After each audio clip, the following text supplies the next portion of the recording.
All right, so today we have Denzel Snipes, industry vet. Take us from the beginning. Let's see. I got started passing out flyers and promotional material at shows. I figured it was a way to be around like my favorite artists, be around the music. I didn't want to, like most people, I didn't necessarily have the money to buy concert tickets. So sometimes you can meet street teams that would say, well, look, we're going to book this show. You come here and help us pass out stuff. You can get into the show. So it was a cool thing. Then you start meeting people, talking to people, and all the girls were there because they want to see the show. And, here's the artist. And then you just kind of started figuring out, I like the way this looks. I like the way this feels. And as long as you had a way to get to the show, you could hand out T-shirts or throw out T-shirts. I mean, one of the first shows we did was Westside Connection. Whatever. I was already doing stuff, but we did a Westside Connection show for the Lowriders. Westside Connection performance for Lowrider magazine at the LA Sports Arena. This is when they used to have the show on the field. I'm sorry, the Coliseum. Because they used to have the Lowrider show used to take up both buildings. So they would have the show on the field. So the LA Coliseum was 100,000 people. So they would have half the Coliseum blocked off because the stage is set up. And it was the craziest thing to see, like, Westside Connection, we're all literally coming through the tunnel like a football team. And everybody's just going nuts. And you're on stage right there with them. And, you're out there. They hand you the big box of merch. Or you handle those out. So you up there, you're just the person throwing out the merch. This is when everybody's on the W shirts, the big W's. You throwing out that shirt. You damn near just as popular as the performer for those few minutes because they want that shirt. So you throwing out, and you going up and down the whole walkway, and you're talking like this. You just see people rush this. It's like an adrenaline thing. And then the only thing that matched it was when the group itself got on stage and went crazy. It was just the same exact energy. But then the whole time while they're on stage rocking, you still got people coming at you about, let me get a shirt, tell me a shirt. So you kind of like the attention. It was like an ego thing. You got the attention. So it just went on from there. And then you just start learning different ways to talk to people, making different connections on how to get into certain shows. Oh man, I can do it at this show. Then what happened was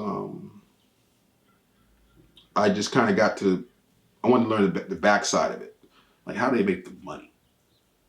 How do you go get this artist to get on stage? What do you have to do? So one of my best friends, my boy Pete, he actually managed Dub first. Still does, work with together great. And he's the one who showed me, like, you gotta, everybody, especially LA, everybody kind of knew somebody who knew somebody. So you didn't really have you try to build your reputation. So one of my first shows I ever booked was Dub C for a lowrider show down in like El Centro. And Pete obviously got it in. I knew the lowrider dudes in the club, got the price. They actually sent the money, paid them, and they actually showed up. And from that point forward, it was pretty simple. You just kept building from there. Then you start, you might put Dub on a show with this artist or this artist. I mean, then it just ended up going to where Dub was coming out with an album, and that's when the label took over more of the stuff because they were doing, I think it was the Streets album. But Mac 10 was still coming in. Mm-hmm. So Dub kind of put me in with Mac. And then it turned out that I actually had a regular 9 to 5 that ironically enough was in the same building as Max Hubagan. And I would go up there and hang out, and Mac's receptionist and I were super, super cool. And it got to a point where she was like, I'm gonna go to lunch. Hey, answer these phones for an hour. I got a 9 to 5 downstairs. I just took off up there, hanging up for an hour, answering phones. Who bagging. Then promoters are calling the book. I'm taking out information, getting it all down. I'm like, she'd be like, well, do this, call him back and say this, that, and the other. So next thing I started doing it, so I'm getting all the game on what to do.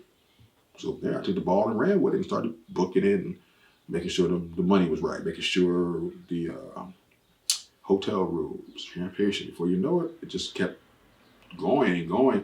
And then by that time, now I got Mac and I got Dub both co-signing me. Talk to my man D, talk to D. and it worked that way. And then the Cube connection came in because we have mutual family members, and they put me in a position of like, he knows how to do this, that, and the other. And you just kind of build your way up, and you try to figure a way to make yourself as invaluable as you can to an artist. And it's about trust. You're dealing with money sometimes. So it's about trust, and you got to be your word. You're not talking about dealing with $100. You're talking about dealing with, a lot of money sometimes. And as long as you can produce results, they kept messing with you. And went from there, and we just kept, building. And I want to say I had it maybe a little bit easier because obviously when you're coming in with like Undercube, Dub, and Mac, who were the hottest things in LA. You know what I'm saying? There was a point in time when there was really nobody dominating LA radio more than Westside Connection. There was nobody dominating it. And to be attached to that, and to be able to convince people that you can actually get these guys to show up or get these guys to do something, it was kind of like a sense of like an ego boost. Like, okay, they kind of had to do what you like. We got to call him. I still had to go call their managers and get it all worked out, but they didn't know that. You just had to be able to sell what you. If I'm gonna say it, I gotta be able to back it up. And then I started looking at other artists, and then there was one person who really put me out there. Who really, it wasn't even an artist. It was he's probably now the biggest promoter in LA. It was Bobby D. We were both kind of coming in the game at the exact same time, trying to go like this. And Bobby was already an established nightclub promoter. He had Peppers. He had He had Peppers. He had QCs. He had like 2 or 3 clubs he was doing. So there was a group called Interviewee Riders. And they had like one of the biggest songs on the radio at the time, Pretty Girl, one of the biggest records. And back then, artists, when they had a big record, because record label was involved, they would go to any city and do a show. But 9 out of 10, they wouldn't get paid for it. They were doing it for promo to get support on the records. And everybody knew that you wanted to be in LA. You either want to, if you're like a West Coast, a Southwest, Northwest, LA is where you want to go. No diss to any other city, but it's like in a long time. You say California, people only thought about it. You say California to somebody who's not from California, they would only think of a few places: San Francisco, LA, San Diego. They didn't think about all this in between. Any state. You said Illinois, what'd you think about Illinois? You only really thought about, Chicago. But it's a whole state. You say New York, what'd you think about? New York City. You didn't think about other places, you think New York. So getting an artist to go to a big city when they were hot was what you wanted to do. So Bobby had a vision of, doing that, bringing the biggest artists to LA, even back then. And turned out, Interviewee Riders had not performed in LA yet. And the record was like one of the biggest records, like probably a top 3 record in LA. They had not performed in LA yet. And he came and said, can you get me Interviewee Riders? So naturally you say yeah. You don't say no, you say yeah. Even if you can't, you still say yeah, and then you go figure it out. And I got a hold of their manager time, and he was a real good dude, still a good friend. He's a real heavy sound tech guy, but he was booking their shows. And we talked, worked out some things, and I told Bobby, yeah, we can make it happen. We got it confirmed, got the prices done. And the cool thing was that Magic was like, yeah, let's do it. Let's go to LA. Like, the money was already enough. The record label didn't want him to come to LA. The record label wanted to wait for the right time to bring the group to LA. They didn't want to put him on a big show, an arena show, or this, that. But like I said, most artists in the music game, their first couple of shows in a certain market are free. Record label might pay for your flights, pay for your room, but you're going home broke. You're going home without a dime in your pocket. You ain't made no money.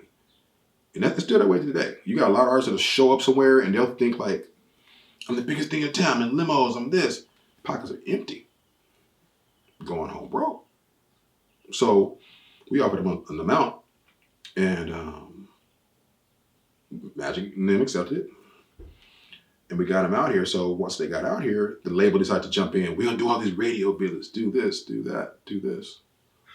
And, they were trying to promote themselves, which is cool. But then radio still was upset. The radio got upset at the time. Like, well, we wanted to be the ones to bring them first. Why are they here for a promoter show?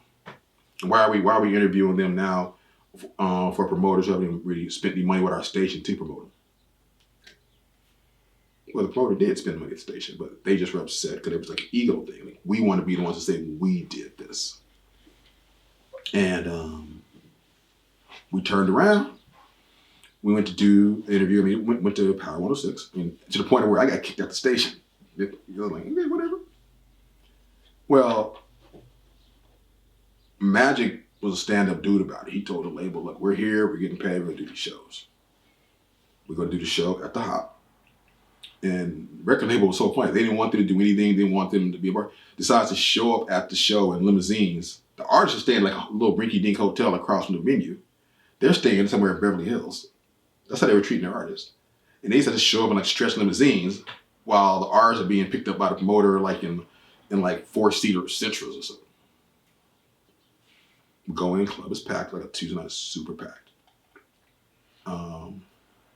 Went in, did the show, and from that point forward, we just kept building as far as the start to the show. Like, you want to do a show? How much? Here's a contract. I'm sending you some money. That's the scariest part back then, was sending them somebody some money and really hoping they'd get on the plane.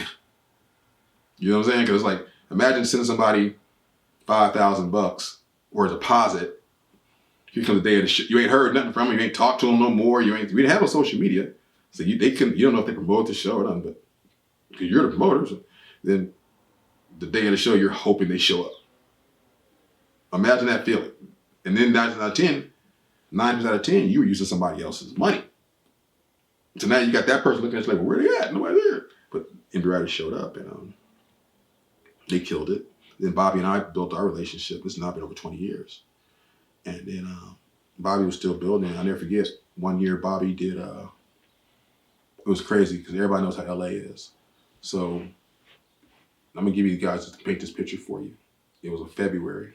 I don't remember the exact year. Like maybe it was either 2004 or maybe even like had to be like 04, maybe 06. Here, I'm gonna paint the picture of LA for you guys real quick. Week prior was the Academy Awards. That first weekend. Next weekend, everybody stayed in town because the next weekend was the Grammys.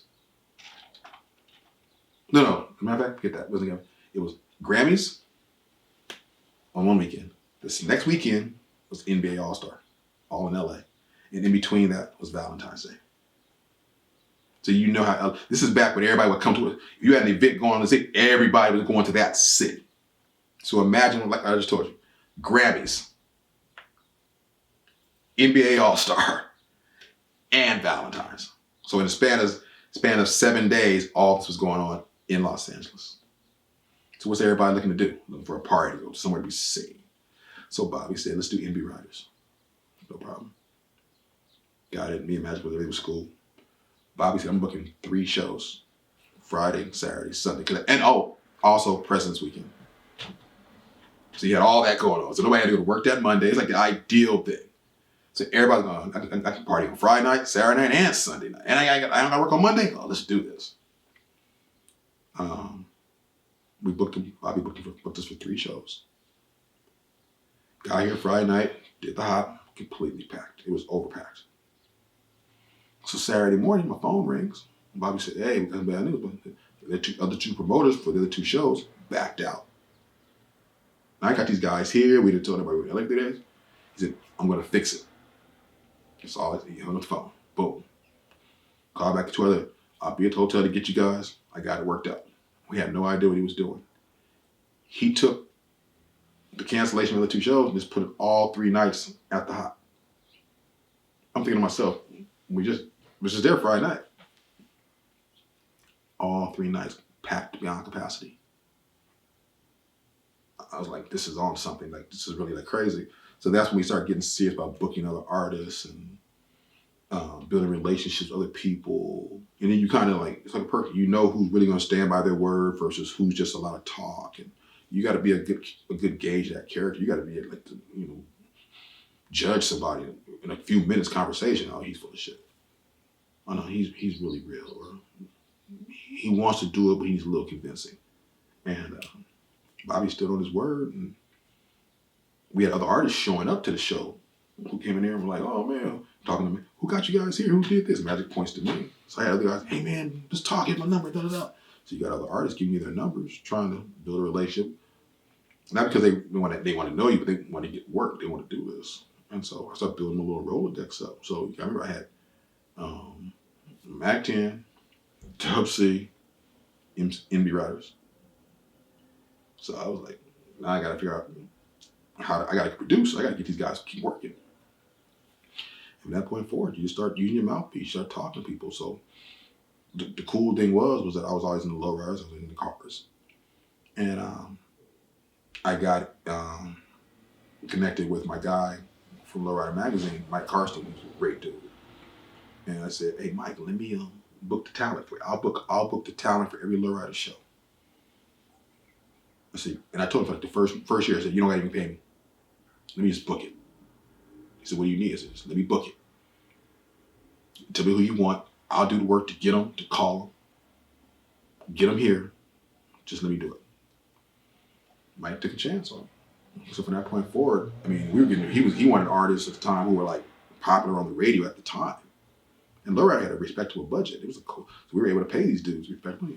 And sure enough, they would show up. We booked Exhibit before. We booked Dog Pound when they were super hot. We booked so many people. And the cool thing about Lowrider was Lowrider at one time they would have a Lowrider tour. Their tour was respectable. It was like 14 cities, starting from like Miami all the way, and ending with the show at the LA Coliseum. That was like their tour. It was like damn near a show every 6 weeks. So you're getting an artist. Sometimes you might offer, and we never offered an artist the whole tour. We give them here's one show because you don't want to give them that much money up front and all that. And it got to a point where I had certain artists call me saying, hey man, I'll reduce my price to this if you put me on more of these. Because I mean, 14 shows, 14 Sundays booked in your calendar, and you're still you're getting, a few $1,000. It looked good than having to go out there and maybe sit at home for a month or two and not get nothing.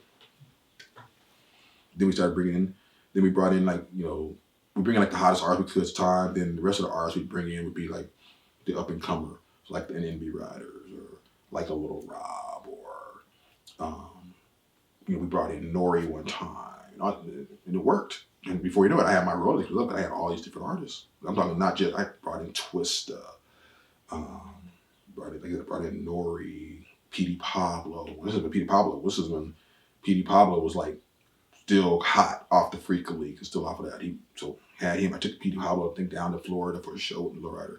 And Lowrider just kind of gave me the freedom to move how I wanted to move.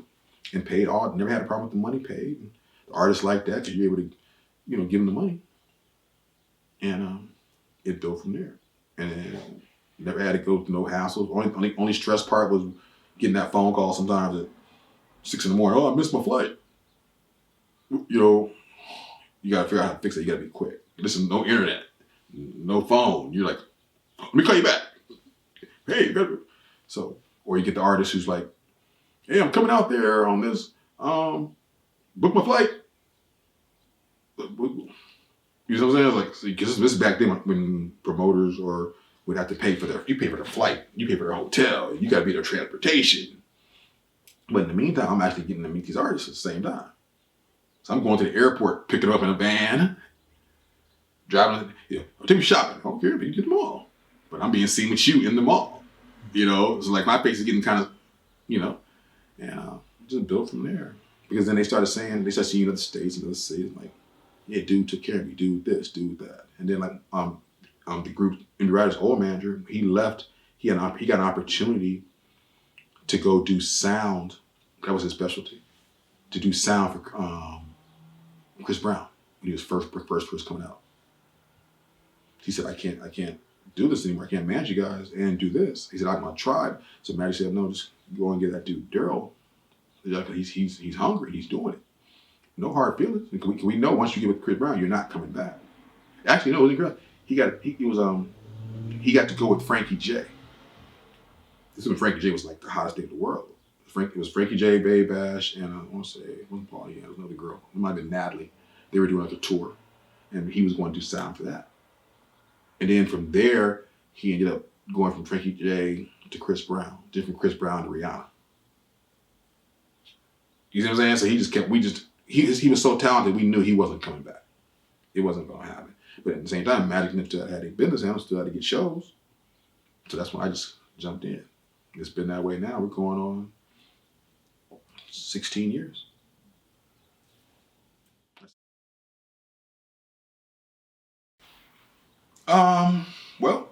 Magic's a natural born hustler. I mean, he's always got something going on. So he been recording music. Obviously, he's developed a new artist, J Rocks. She came out like 2 weeks ago. He the crazy thing was he started a makeup line, these makeup palettes, and it was crazy because I was like, hey, makeup. He just already had it developed. Magic, like he'll have in his mind 6 months before I even know about it, because he's already just planned it through. And by the time I hear about it, he's already executed. He's like, I'm going. I'm like, okay, let's go. And so he got the makeup line started, and he's doing like the Chanclitas line with his shoes, and he's a very creative person. So he's really oriented in just you gotta keep bringing money in. So that was that. Then we developed the J Rocks project, which is we're promoting that now. With Dub C, it was people don't remember it. People don't know about Dub. Dub was super modest, but in the Straight Outta Compton movie, all the performance scenes in Straight Outta Compton, all the wardrobe they wore, Dub C was the one who choreographed all that. He's a vocal coach. It was like a title that was kind of created specifically for that person, because these dudes they were actors, they were differently trained, but you're talking about like a period piece, a historical period piece. So Dub was able to, this is how they wore their Levi's, this is where they put their rags, how they had their curls, how they had their hats. All those little things, he perfected it for them. All the performance things, how they actually rocked on stage. Dub choreographed all that. See, people don't remember it. Like in that movie, all the different performance scenes, Detroit scene, they were all filmed in the same building. Nobody went out of state. They were all in the same building, LA Sports Arena. But Dub was the one who made it look. This is how dudes in Detroit was getting down. This is how dudes in Texas was getting down. This is what they was wearing. Da, da, da, da. He really did real research. So he took the success of that, and catapulted it into a few other projects. And now he's the main vocal coach. He's the vocal coach for the main character on Snowfall. So he's been doing that the whole time. So, COVID had everybody shut down, but they still were able to do readings and get these guys prepared. And I mean, if anybody watches Snowfall, Franklin, the main dude, he's from London. Naturally, and when he talks, he has an accent. He still has his London England accent. But not on Snowfall, he sounds like he really with the hood shit. And that's thanks to Dub. Dub really put him in that. So Dub's been perfecting his craft with that, and getting his music stuff together. And we're developing a new artist, Melee, who's like really, really dope. We're getting that done.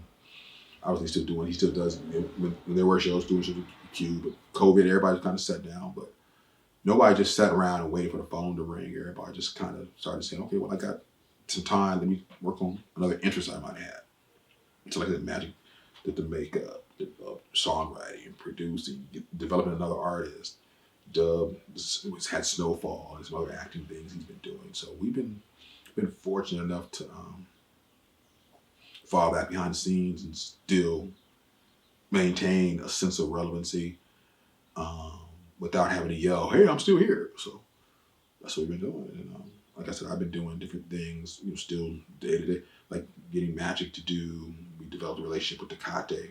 We developed a relationship with the Phoenix Suns. We developed a relationship with a few other entities where we Magic was able to go do commercials or do appearances and the virtual shows like everybody did. But Yeah, we did those, and luckily for us, Magic. One thing about Magic is he's really, really social media savvy. So he believes and understands the value of promotion, promoting his name, promoting himself. I mean, this is a dude that you'll never see Magic on a social media platform mad or angry. That's why people gravitate. He perfect, like when people are doing like these podcasts now. Magic was already doing Facebook Lives, interacting with fans a year before COVID, 2 years before COVID. So nothing changed for him. He just stayed on doing the same thing he was doing. It's just now people are at home more, so they're tuning in more. So his numbers start going up. Next thing you know, Dub, who really didn't mess with social media like that, he started seeing the power of social media to just stay in contact with people, out of sight, out of mind. He got on there and said, well, we started doing some things because, he jumped on his social media and started building his numbers up and, interacting with fans and talking about, different things. And, he doesn't do it live. He doesn't do the lives, but, he let people know, hey, I'm still here. I'm still getting down, And that was the cool thing. I mean, COVID has actually shown us all who's really a hustler and who just said they're a hustler. It's different. You know what I'm saying? COVID has just really shown us that you've had a year at home or away from doing what you normally do. And if in this whole year, you haven't made no money, or even if it was a little bit harder grind, but if you haven't made no money in this whole year, what the hell were you doing for a year? What were you doing? You just sitting around gaining weight? What was you doing? I'm just saying, there's some people that look like who probably had the same impact, same situations with COVID. But guess what? They never talked about it like that. They never let you see them doing bad. Because they was hustlers. They really stood up, they really lived up to being a hustler. I mean, look at your brother. Your brother been doing his crap, photos. Next thing you know, he's doing certain people, he's building his catalog, building things up. Him and I was having a conversation about it. We was laughing about it. Took me down to a dope little studio, started doing some flicks. Before you know it, we start seeing other people, because of social media, who was using the same spots, who hadn't never touched those spots. You see what I'm saying? So it's like, okay, he started something. A lot of people, a lot of dudes, I mean, shit, they said to me, I became a fake ass Instagram model. I was like, okay, whatever. I mean, at least I know what I'm doing, but it was cool. We just, COVID didn't really stop nothing. It just brought out what should have been brought out a long time ago. It brought out that hustling in you. It brought out like that really, let me go figure out a way to make some money. If all you're doing is waiting for a live show in COVID, and you know something on live shows for a year, what are you going to do? You got mouths to feed. You have people support. You have people you need to take care of. You got to figure out other ways to get some bread. And so that's what it was. Right now, 2021 is, our calendar, Magic's calendar has been, we're already 40 shows deep on the calendar. Haven't done show number 1 yet, but we're 40 shows calendar. But luckily, because of the type of artist that Magic is, we don't just rely on Phoenix, Arizona, where he's from, or LA. We've got Texas, we've got Chicago, we've got Milwaukee, we've got Atlanta, we've got Fresno, we've got a couple of festivals. But we're in the same boat as any other artist. We can't do it until things open up or restrictions loosen up. But the calendar is set. We just don't want to even announce the calendar because you don't want to announce and keep canceling. Announce. People get tired of that. I mean, some of the biggest shows we do, like the big Art LeBeau show every year in September, which is like historic. Doing the Tropicalia Festival, doing Once Upon a Time at the LBC Festival. We're talking huge festival shows that, we would love to do them. We're excited to do them. We want to do them, but can't do them until, at least out here in Southern California, until restrictions are lifted. But I think our first show is in Texas, or our first show is going to be like in Dallas, Texas. It's coming up. And because they're back open. I don't know if it's a good thing or a bad thing. We'll see. I mean, luckily we've all managed to sidestep COVID. None of us got sick, and but you don't know what's going to happen in other cities. But we're just going to do our thing. Still take care of ourselves and go do the show. WeightWatchers.com. No, I'm just playing. They can find me social media, I guess, obviously. I mean, I mainly only use Twitter and Instagram, which is Denzel Snipes 1. Email, Denzel Snipes at Gmail. You can always find me 3MC Magic. My information's there. Same thing with Dubsy. That's it. I don't, I'm really, I've learned in the last few years, man, even though social media is really great, I'm really trying to get away from it, bro. I'm really burnt on it. It's caused me so many problems. Because you get so consumed by everybody else's life on social media. You start, you look at the person on Instagram and you might start following a couple people, probably your homeboys, a couple people you like. Before you know it, you're following all these people that A, don't know you, B, don't care about you, but you're interested in their life. And you're spending so much time. And COVID did that. It had me sitting up here, I was following like 7,000 people. I'm like, I'm not making any money with none. I'm not making any money with 90% of these people. Why am I so concerned with what they got going on in their life? No diss, but just, why do I care about that? And then I started looking at people differently on social media. That's why I wanted to get away from it. So like, if you want to find me, just email. If you need to get my number, it's easy to find. But because social media it became such a weird space, man. It was causing problems, man. I mean, you're not making any money on social media, like some real money. What's the benefit of it? You ruining relationships with people. It's a lot of cats on there who I used to have a lot of respect for, who I see on social media, and I'm like, like, you saying that? Or you doing that? You know what I'm saying? It's like, and I get it. People, social media is powerful. It's very, very powerful. But if you know, like, some of the most powerful people in the game, you don't see them on social media. It's weird. Like, I trip out when people.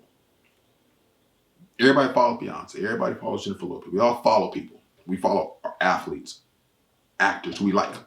Then you see people, what do? Their birthday comes, they immediately, hey, birthday, J-Lo. Hey, birthday.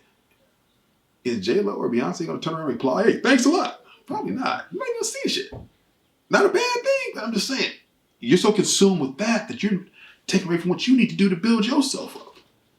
I see some people on there that really are like doing intelligent things, like talking about some politics or talking about education or talking about like the elections. And you get into that a little bit, like, okay, cool. It's cool to see different points, but sometimes, the people that are really making moves ain't got time to be on social media all day. People that are really getting a check, getting some money, they not on this all day. They look at it 15 minutes a day, 20 minutes a day, and they on somewhere else and getting them some money. It's like, somebody told me something and I agree with it. It's like, if you see a dude out there entertaining a gang of different females for social media, for a picture, chances are he's probably a broke dude. Because social media, you can post how successful you are and hope they believe you. That's cool. I get it. You do. But the motherfucker really making some money, he ain't got time to even entertain his main girl. So if you're entertaining 10, 15 different females on social media, do you really got some money? Probably don't. But you said that lie. You can tell that lie and I believe it. But you got to stand on that lie at some point. I much rather have some money. That's why, some people were able to make it through COVID because they focused on getting them some money and making sure the bills stay paid, making sure things stay current. You know what I'm saying? I mean, these the cats I hang around. Ain't a cat I know that had their phone turned off or has got a note from a bank about your mortgage is late or you got their car repossessed. And if it did, they don't get on social media and post it. I mean, how many people are on here? I mean, I've seen so many GoFundMe pages in the last year. I've seen so many. Oh, man, look, if you got certain issues, it's not supposed to go on social media. Social media is just you're doing better than him. Oh, I can't stand him. Why? Because he's doing better than me. I'm cool. I'll let y'all figure that out shit out. I'm not tripping. So some people are supposed to be on there. Like, the magazine, you're supposed to be on there. Artists are supposed to be there to promote what they've got going on. But social media now is such a negative place. You got more people. I've seen people arguing about females on social media. I've seen people bragging about breakups on social media. I've seen people worrying about. I mean, I can see one news, like, for example, today's Sunday. We're doing this interview on Sunday. Turn on my phone. The first thing on there was about Kirk Franklin, the gospel singer. I'm thinking, oh, damn, something happened. He died. Because that's our mind. I mean, you hear by his name, you think, did they die? And You look it up, what's going on? Oh, Kirk really curses out his son. You're like, what? So now that took you 5 minutes to find that. Now you're curious. You want to hear, what did he say? Another 5, 10 minutes. So in that 15, 20 minutes, you could have made a phone call and made a deal. You could have answered an email about some bread. You could have brushed your teeth. You see what I'm saying? It's like, but we're so consumed by other people's lives that they ain't consumed about ours. We're so consumed about what somebody else has got going on, and it's not helping us. If being interested in when you see Beyonce, she's an example. I love her. I'm a Beyonce fan. When you see Beyonce on social media, she's promoting something. And she's usually promoting something in her brand to do what? Bring in some more money. You don't see Beyonce on there talking about another artist or arguing about some negative shit. You don't even see her you don't see her putting her kids on there like that. Blue Ivy, because the world knows who that is.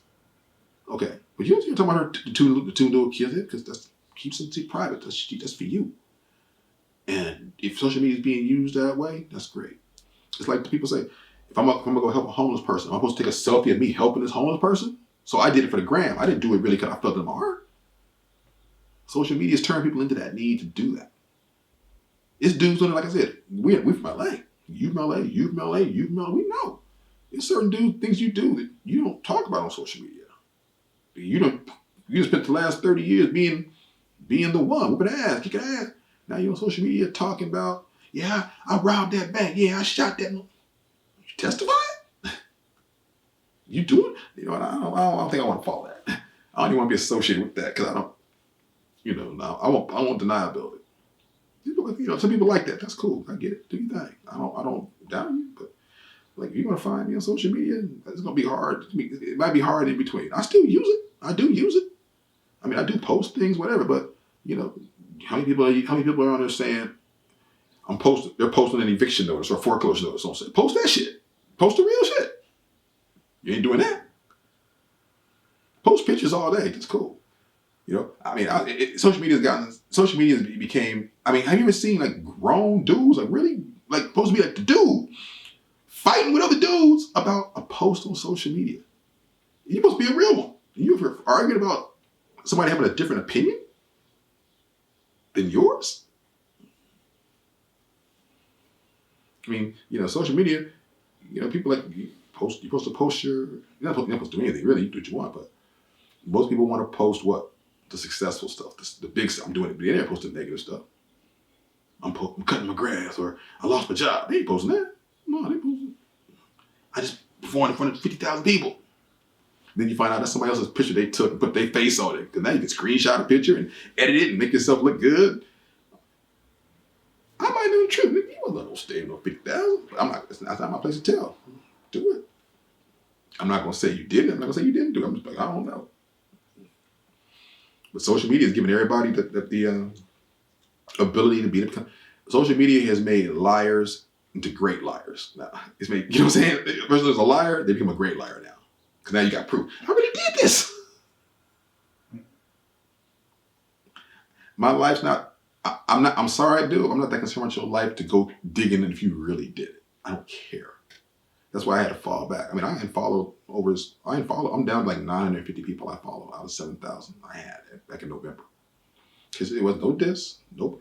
I can't be consumed by what you got going on in your life because it's usually some negative shit. You want to get at me? Go to my artist page. My information's there. Send me a message. We can talk about it. But I don't care who's sleeping with who. I don't care what girl likes what. I don't give a fuck.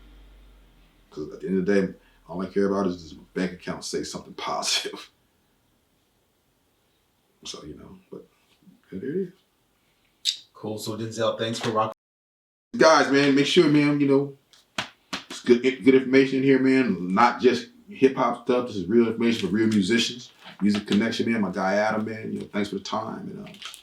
And I hope, we can do this again, man. When COVID opens back up, we can get back out there in these streets, man. Y'all come see how we get down.